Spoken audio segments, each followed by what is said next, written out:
Commissario, possiamo dire che è finito in galera il soggetto più pericoloso, sicuramente quello più attenzionato a Bassano. Sicuramente è un soggetto pericoloso socialmente e per l'ordine e la sicurezza pubblica di questa città. Il malvivente in questione è Mohamed Jalal Belouarti, pluripregiudicato, considerato dalla polizia il soggetto più pericoloso in città.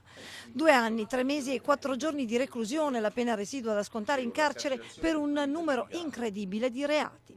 Stiamo parlando di reati contro la persona, contro l'ordine e sicurezza pubblica, reati contro il patrimonio, violenza domestica, un soggetto estremamente pericoloso.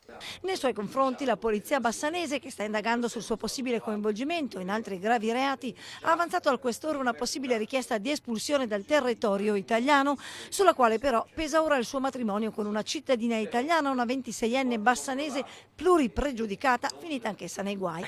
Arrivata ieri in commissariato per salutare il marito e sottoposta ad un normale controllo, è risultata infatti in possesso di una modica quantità di hashish. Da qui è scattata la perquisizione della sua casa in via Veneto, dove gli agenti hanno rinvenuto 10 grammi di hashish. La 26enne è ora indagata per detenzione di sostanza stupefacente ai fini di spaccio.